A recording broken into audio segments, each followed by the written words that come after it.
ایک بدماش نے کہا کہ مسلمانوں کے اندر اگر 4 چیزیں ختم کر دی جائیں تو وہ تسخیر کر لیے جائیں گے، کیونکہ یہ امت مختلف مراحل سے گزری ہے، انہیں توڑا گیا، انہیں تقسیم کیا گیا، انہیں فرقوں میں بانٹا گیا، ان کو معاشی بحرانوں میں مبتلا کیا گیا، انہیں سیاسی بحرانوں میں مبتلا کیا گیا، ان کی جمعیت کو منتشر کرنے کے لیے کیا کیا طریقے کیے گئے، خلافت عثمانیہ کو توڑ کے اس کو حصوں میں بخروں میں تقسیم کیا گیا، لیکن یہ امت لٹتی ہے تو پھر کھڑی ہو جاتی ہے۔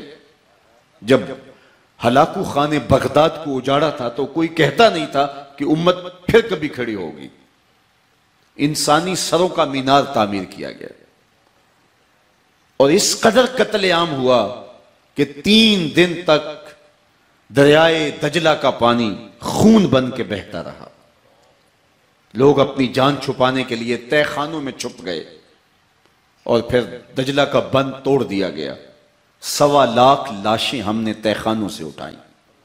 یہ ہماری دردناک کہانی ہے۔ کوئی کہتا نہیں تھا کہ مسلمان دوبارہ بھی اٹھ پائیں گے، دوبارہ بھی پنپیں گے، دوبارہ بھی ان کی نشأت ہو سکے گی، لیکن پھر اسی ہلاکو خان کی اولاد کا ایک شخص ارغون خان مسلمان ہوتا ہے اور اسلام کا جھنڈا ہاتھ میں پکڑتا ہے۔ اقبال کہتا ہے کہ تو نہ مٹ جائے گا ایران کے مٹ جانے سے، تو نہ مٹ جائے گا ایران کے مٹ جانے سے، نشائے میں کو غرض نہیں پیمانے سے، ہے ایاں یورش تاتار کے افسانے سے، پاسباں کعبے کو مل گئے صنم خانے سے۔ آپ دیکھ لیجئے مختلف ادوار میں مسلمانوں کو توڑا گیا، ان کی جمعیت منتشر کی گئی، لیکن یہ پھر کھڑے ہو جاتے ہیں اور اس امت سے یہی نے خوف لگا رہتا ہے کہ یہ شکستہ امت پھر نہ کھڑی ہو جائے۔ فروغ آدم خاکی سے انجم سہمے جاتے ہیں کہ یہ ٹوٹا ہوا تارا مہ کامل نہ بن جائے، لیکن ہر دور میں ایسا ہوا، یہ شکستہ اور ٹوٹا ہوا تارا پھر مہ کامل بن کے چمکا اور اس نے اجالے کیے اور اندھیروں اور ظلمتوں کو بھگا دیا۔ تو انہوں نے کہا کہ کس طرح اس امت کی جمعیت کو توڑا جائے اور وہ دوبارہ اٹھ نہ سکیں، دوبارہ پنپ نہ سکیں۔ تو پہلے تو اس بات پہ غور کیا جائے کہ وہ کون سے عوامل ہیں کہ جو اس شکستہ امت کو پھر کھڑا کر دیتے ہیں، ان بے پرو بال کو پھر پرو بال دے دیتے ہیں۔ تو کہا 4 چیزیں ہیں جو اس امت کو مرنے نہیں دیتی۔ ایک چیز جو اس امت کو مرنے نہیں دیتی وہ قرآن مجید ہے،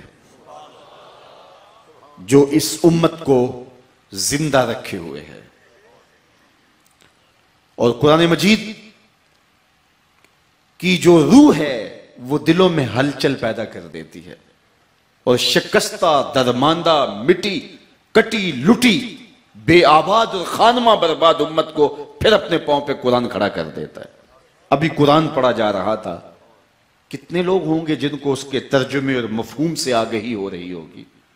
بہت کم لوگ تھے، علماء، مشائخ اور چند ایسے لوگ جو قرآن مجید کے ترجمے سے شغف رکھتے ہیں، وہ یہ سمجھ پا رہے ہوں گے کہ قرآن مجید کی جو تلاوت ہو رہی ہے اس کا مفہوم کیا ہے۔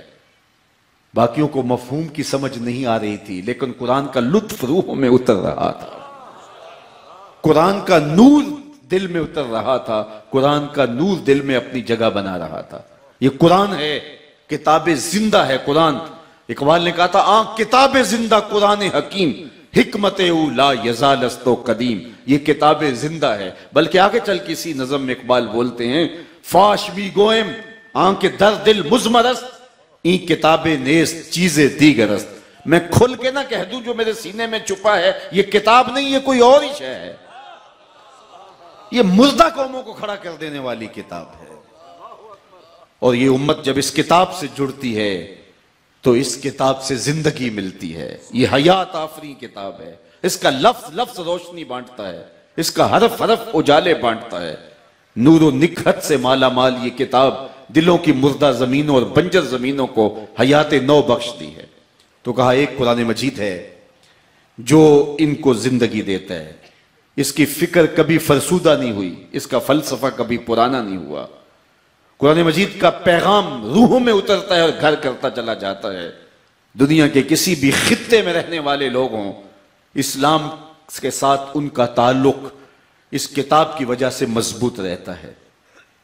یہ جب سرخ انقلاب آتا ہے تو روس میں قرآن مجید چھین لیے جاتے ہیں، اور جس گھر میں قرآن مجید کا کوئی ایک ورق اور ایک پارہ بھی ملتا ہے سخت سے سخت سزائیں دی جاتی ہیں۔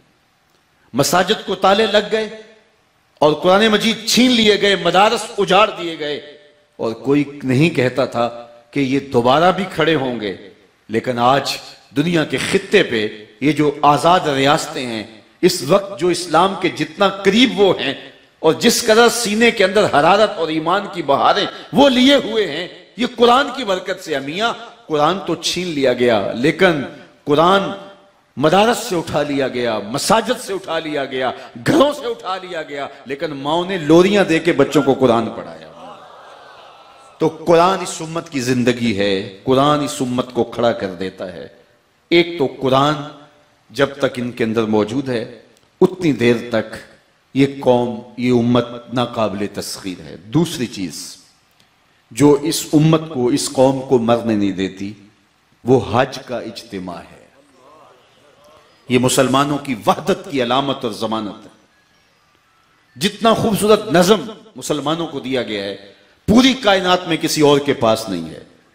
ہم محلے کی سطح پر 5 وقت مسجد میں اکٹھے ہوتے ہیں، جڑتے ہیں، ایک دوسرے سے ہمارا ربط قائم ہوتا ہے، اور علاقے کی سطح پہ 8 دن کے بعد ہم جمعۃ المبارک کے اجتماع میں شریک ہوتے ہیں، اور شہر کی سطح پہ ہم عیدین کے 2 اجتماعات میں شریک ہوتے ہیں، اور عالمی سطح پہ حج کے اجتماع میں شریک ہوتے ہیں۔ گلی سے لے کر کے عالمی سطح تک ہمارا ایک اجتماعی نظم ہے، اور حج پوری دنیا کے مسلمانوں کو باہم جوڑتا ہے اور ان کو وحدت کا سبق دیتا ہے۔ مختلف خطوں سے، علاقوں سے اور مختلف شہروں اور بستیوں سے آئے ہوئے لوگ ایک ہی صدائے دل نواز لبیک اللہم لبیک کا ترانہ پڑھ رہے ہوتے ہیں۔ تو حج اس امت کی وحدت کی ضمانت ہے۔ تو جب تک حج موجود ہے اس امت کو ختم نہیں کیا جا سکتا۔ تیسری چیز جو اس امت کو مرنے نہیں دیتی اور ان کی قوت ختم نہیں ہونے دیتی وہ جہاد ہے۔ جہاد اس امت کے عروج اور اس امت کے بانک پن کی علامت ہے۔ اسے اسلام کی چوٹی قرار دیا گیا۔ تو جہاد کی قوت اور جہاد کا جذبہ جب تک ان کے سینوں سے چھین نہیں لیا جاتا اتنی دیر تک یہ ناقابل تسخیر ہی رہیں گے۔ اور چوتھی چیز جو مسلمانوں کو مرنے نہیں دیتی اور وہ عشق رسول ہے صلی اللہ علیہ وسلم۔ یہ بھوکے اور پیاسے تو رہ سکتے ہیں لیکن حضور کے نام کا سودا نہیں کر سکتے۔ یہ اپنا سب کچھ لٹا دیتے ہیں اس مبارک نام پہ، اور پھر بھی کہتے ہیں حق تو یہ تھا کہ حق ادا نہ ہو۔ یہ جب اپنے دل کا سودا کرتے ہیں تو مدینے کی گلی میں ہی کرتے ہیں۔ تو یہ 4 چیزیں ہیں جو ان کو ناقابل تسخیر بناتی ہیں، اور اگر ان کے سینوں سے یہ 4 چیزیں چھین لی جائیں تو پھر یہ جب مریں گے، جب ان کو توڑا جائے گا، تشتت افتراق میں مبتلا کیا جائے گا، تو پھر دوبارہ کبھی اٹھ نہیں پائیں گے۔ لہٰذا ان سے ان 4 چیزوں کو چھینا جائے اور ختم کیا جائے۔